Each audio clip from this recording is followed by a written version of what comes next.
امی یہ کیا مذاق ہے، آپ نے ابو کی عزت خاک میں ملا دی۔ یہ آدمی آپ کا شوہر، یہ ہمارا باپ نہیں ہو سکتا۔ آپ کو کوئی اور نہیں ملا تھا، یہ غریب آدمی۔ یہ الفاظ ہیں 62 سالہ عائشہ بیگم کے بیٹے حمزہ کے۔ بسم اللہ الرحمن الرحیم۔ السلام علیکم ایوری ون۔ آج کی یہ کہانی شروع ہوتی ہے عائشہ بیگم کے نکاح کے دن سے۔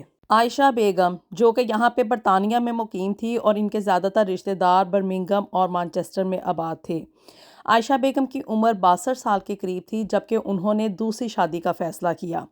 15 سال پہلے ان کے شوہر کا انتقال ہو گیا تھا اور اس کے بعد انہوں نے اپنی ساری زندگی اپنے ایک اکلوتے بیٹے حمزہ کے نام کر دی تھی۔ ان کا تعلق کراچی کے ایک متوسط مگر باعزت برطانوی پاکستانی خاندان سے تھا۔ اب جی عائشہ بیگم کے نکاح کا دن تھا۔ ہال خوبصورت انداز میں سجا ہوا تھا، سنہری اور سفید پھول، نرم روشنی اور ہر طرف مہمان ہی مہمان۔ عائشہ بیگم نے اپنی زندگی کی تمام جمع پونجی آج کے اس دن کے اوپر لگا دی تھی۔ بڑے ہی اہتمام کے ساتھ اس نے اپنے اس نکاح کی تقریب کو منعقد کروایا تھا۔ وہ چاہتی تھی کہ ان کی ایک نئی شروعات، زندگی کی دوبارہ سے ایک نئی شروعات ایک باوقار انداز میں ہو۔ اور جی سٹیج پر بیٹھے ہوئے تھے عائشہ بیگم کے ساتھ عمران شاہ، سادہ لباس میں، سفید بالوں والے، خاموش مزاج ایک آدمی۔ نہ کوئی بڑی گاڑی، نہ مہنگے کپڑے، بس ایک صاف ستھرا سا سوٹ اس نے پہن رکھا تھا اور آنکھوں میں اس کی بڑا ہی سکون تھا۔ جبکہ مہمانوں کے درمیان بیٹھے ہوئے تیسری قطار میں ان کا بیٹا حمزہ اور اس کی بیوی مریم ہنس رہے تھے۔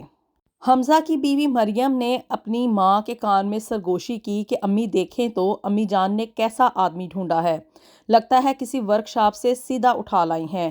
ان کے پورے خاندان میں اس ٹاپک کو لے کے کہکہے گونج رہے تھے اور ہر طرف صرف یہی ایک بات تھی کہ عائشہ بیگم نے دوسری شادی کے لیے کس بندے کا انتخاب کر لیا ہے۔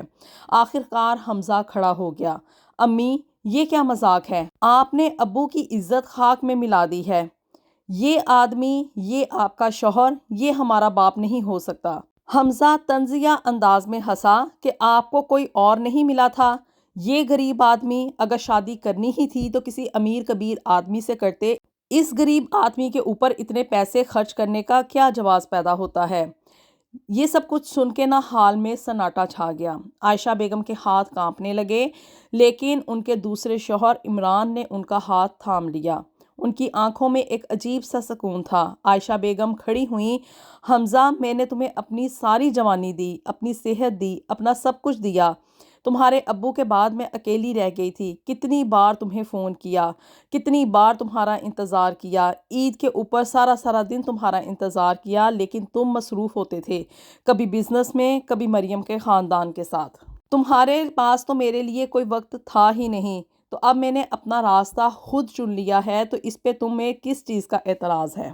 اسی وقت عائشہ بیگم کی بہو مریم چیخی، امی جان سچ قبول کریں، یہ بندہ آپ کے پیسوں کے پیچھے ہے۔ عائشہ بیگم کے اندر کچھ ٹوٹ رہا تھا، مگر اس بار وہ کمزور نہیں ہوئی، طاقتور رہی۔ عائشہ بیگم نے اپنے بیٹے حمزہ کو اپنا فیصلہ سنایا کہ حمزہ تمہاری بیوی اور تمہارا سارا خاندان ابھی اسی وقت اس حال سے نکل جاؤ۔ سب عائشہ بیگم کا اتنا بولڈ ڈیسیژن سن کے حیران رہ گئے۔ حمزہ غصے میں آ گیا اور بولا کہ اگر میں اب اس وقت یہاں سے چلا گیا تو آپ ہمیں کبھی نہیں دیکھ پائیں گی، بچوں کو بھی میں کبھی نہیں آپ سے ملنے دوں گا۔ عائشہ بیگم کی آنکھوں میں آنسو آ گئے، مگر ان کی آواز مضبوط رہی کہ رشتے دھمکیوں سے نہیں چلتے ہیں، عزت ہو تو رشتہ رہتا ہے۔ سیکیورٹی والوں کو عائشہ بیگم نے بلوایا اور حمزہ، اس کی بیوی اور اس کے سارے خاندان کو، اس کے ان لاز کو اس ہال سے باہر نکال دیا گیا۔ حمزہ اور اس کی بیوی اور اس کے تمام خاندان کو ہال میں سے دھکے دے کے جب باہر نکالا گیا نا، تو سارے ہال میں خاموشی چھا گئی۔ عائشہ بیگم رو رہی تھی، تبھی اس کے دوسرے شوہر عمران نے آہستہ سے عائشہ سے یہ کہا کہ عائشہ مجھے تم سے ایک بات کہنی ہے۔ عائشہ نے پوچھا کہ کیا بات ہے؟ تو عمران نے بتایا کہ میں وہ نہیں ہوں جو کہ تم سمجھتی ہو۔ سب حیران رہ گئے۔ عمران نے مسکرا کر کہا کہ میں برطانیہ میں شاہ گروپ آف کمپنیز کا بانی ہوں۔ میری کمپنی کنسٹرکشن، ہاؤسنگ اور ٹریڈنگ میں اربوں پاؤنڈز کی ہے اور میں ایک ارب پتی انسان ہوں، میں کوئی غریب انسان نہیں ہوں، لیکن میں سادہ زندگی گزارنا پسند کرتا ہوں۔ عائشہ بیگم کو لگا جیسے کہ زمین کھسک گئی ہو۔ عائشہ بیگم نے بڑی ہی حیرانگی کے ساتھ پوچھا کہ مگر آپ تو بہت ہی سادہ انسان ہیں، آپ تو لگتا ہی نہیں ہے کہ کوئی ارب پتی انسان ہوں۔ اس پر عمران نے یہ کہا کہ میں نے سادہ زندگی اس لیے چنی تھی تاکہ کوئی مجھے میرے پیسے کے لیے نہ چاہے۔ میری پہلی بیوی کے انتقال کے بعد سب لوگ بدل گئے تھے، لیکن تم نے مجھے انسان سمجھا، نہ کہ کوئی ایک پیسہ بنانے کی مشین۔ اب جی پورا حال خاموشی کے ساتھ عائشہ بیگم اور عمران کی باتیں سن رہا تھا۔ خیر اب وہ دن تو گزر گیا، حمزہ کو وہاں سے ہال سے دھکے دے کر نکال دیا گیا اور عمران کی حقیقت بھی کھل کر سامنے آ گئی کہ وہ ایک ارب پتی انسان ہے۔ عائشہ اور عمران نے اپنی زندگی ہنسی خوشی شروع کر لی۔ اب جی کچھ عرصہ گزرا اور حمزہ نے اب اپنی ماں کے دوسرے شوہر عمران کو، جس کا کہ اس نے بہت ڈھیر سارا مذاق بنایا تھا عمران کو اس نے فون کال کرنے شروع کر دیے اور حمزہ نے بتایا کہ وہ اس وقت شدید قرضوں میں ڈوبا ہوا ہے، کریڈٹ کارڈ، ناکام بزنس اور سود خوروں کا دباؤ، یہ سب کچھ اس کے اوپر ہے، مینز کہ وہ اس وقت ڈیفالٹ کر چکا تھا۔ اور حمزہ نے عمران کو کئی ایک میسیجز بھیجے کہ آپ میرے باپ لگتے ہیں، خاندان ہے میرا اور میری مدد کریں، میں اس وقت بہت شدید بحران کا شکار ہوں۔ حمزہ نے عمران سے 5 لاکھ پاؤنڈ مانگ لیے۔ ایک بھی پیغام حمزہ نے اپنی ماں کے لیے نہیں بھیجا کہ مجھے اپنی ماں عائشہ بیگم سے کوئی معافی چاہیے یا میں اپنے اس برے رویے کے لیے شرمسار ہوں، صرف اور صرف مانگے تو 5 لاکھ پاؤنڈز مانگ لیے۔ اب جی عمران نے یہ ساری بات عائشہ بیگم کو کھل کر بتا دی اور اس نے کہا کہ جو بھی عائشہ بیگم فیصلہ کرے گی عمران ویسے ہی کرے گا، اگر وہ چاہے گی تو وہ حمزہ کو پیسے دے کے اس کی اس پرابلم کا سلوشن نکال دے گا، لیکن عائشہ بیگم نے بھی فیصلہ کر لیا تھا کہ نہیں ابھی نہیں، اگر ہم اسے اس طرح سے بچا لیں گے، اس کی اس طرح سے پیسے دے کے مدد کر دیں گے تو حمزہ کبھی نہیں سیکھ پائے گا۔ عمران نے خیر جی حمزہ کی مدد تو کی، لیکن اس نے ایک وکیل کے ذریعے سے حمزہ کی مدد کی تھی اور وہ بھی لیگل طریقے کے مطابق، کہ مطلب اس نے اس کو پیسے نہ تو کوئی لون دیا تھا، نہ کوئی ادھار دیے تھے اور نہ ہی اس کی مدد ویسے ہی کی تھی، بلکہ اس کو ایک وکیل کے ذریعے اس نے یہ پیسے جو تھے وہ دلوائے تاکہ حمزہ اپنے اس بحران میں سے باہر نکل سکے۔ چند ہی ماہ اس طرح سے گزر گئے اور ایک دن ٹی وی کے اوپر یہ خبر آئی کہ حمزہ ایک کمیونٹی سینٹر میں نوجوانوں کو لیکچر دے رہا تھا اور حمزہ یہ کہہ رہا تھا کہ میں نے اپنی ماں کو کھو دیا کیونکہ میں نے پیسے کو رشتوں پر ترجیح دی تھی، میری ماں نے مجھے گرنے نہیں دیا، اس وقت میں انہیں بڑا ہی ظالم انسان سمجھتا تھا، مگر میں آج یہ سمجھ گیا ہوں کہ وہ سب سے بڑا احسان تھا جو کہ میری ماں نے میرے اوپر کیا تھا۔ عائشہ بیگم کی آنکھوں میں آنسو آ گئے کہ تمام دنیا کے آگے ان کا بیٹا حمزہ اپنی ماں کی تعریفیں کر رہا تھا۔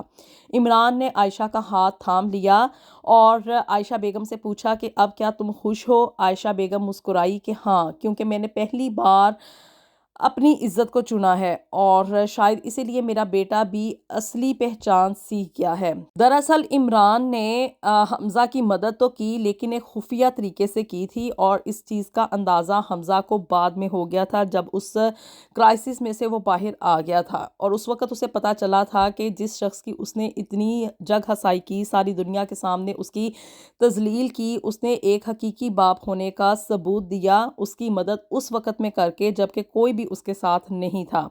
خیر اب کچھ دن گزرے اور اس کے بعد حمزہ کا فون اپنی ماں عائشہ بیگم کو آیا اور حمزہ نے یہ پوچھا کہ امی کیا میں آپ سے مل سکتا ہوں؟ عائشہ بیگم نے ایک گہری سانس لی کہ بیٹا دروازہ کبھی بھی بند نہیں ہوتا مگر اندر آنے کے لیے احترام شرط ہوتی ہے۔ اور اس دن ایک نیا باب عائشہ بیگم کی زندگی میں شروع ہوا تھا جس میں کہ اس کا بیٹا حمزہ نہ صرف اس کے دوسرے شوہر کو اپنا باپ تسلیم کر چکا تھا بلکہ اس نے اپنی زندگی میں اپنی ایک نئی پہچان بھی بنا لی تھی۔ اور عائشہ بیگم کی زندگی میں یہ نیا باب نہ دولت کی بنیاد پہ شروع ہوا تھا، نہ غرور کی بنیاد پہ شروع ہوا تھا، بلکہ عزت اور سچائی کی بنیاد پہ شروع ہوا تھا۔ چند دن کے بعد حمزہ اپنی ماں عائشہ بیگم سے ملنے کے لیے آیا اور اس نے اپنی ماں سے معافی بھی مانگی اور بڑے ہی اچھے طریقے سے اپنے بیوی اور بچوں کو لے کر آیا اور اس طرح سے عائشہ بیگم کی زندگی ہنسی خوشی اپنے دوسرے شوہر اور بیٹے کے ساتھ گزرنے لگ گئی۔ آپ لوگوں کی رائے کا انتظار رہے گا کہ کیا وہ عورتیں جو کہ اپنی ساری زندگی اپنی اولاد کے نام کر کے اپنی زندگی بس یوں ہی گزار دیتی ہیں، یہ دیکھتے ہوئے کہ کب ہمارا بیٹا یا ہماری بیٹی آ کر ہمیں بلائیں گے اور ہمیں زندگی میں چند لمحات خوشیوں کے ملیں گے، کیا ان کا فیصلہ درست ہوتا ہے، یا کہ عائشہ بیگم کی طرح وہ عورتیں جو کہ اپنے بڑھاپے میں جا کے یا صحیح وقت آنے کے اوپر دوسری شادی کا فیصلہ کر لیتی ہیں، جب ان کو یہ محسوس ہوتا ہے کہ ان کی اولاد کو ان کی ضرورت نہیں ہے، تو وہ اپنی زندگی میں آگے ایک سچے جیون ساتھی کی تلاش کر لیتی ہیں، ان کا فیصلہ درست ہوتا ہے۔ ملیں گے آپ سے نیکسٹ ویڈیو میں with something new and something very interesting. Until then, اللہ حافظ۔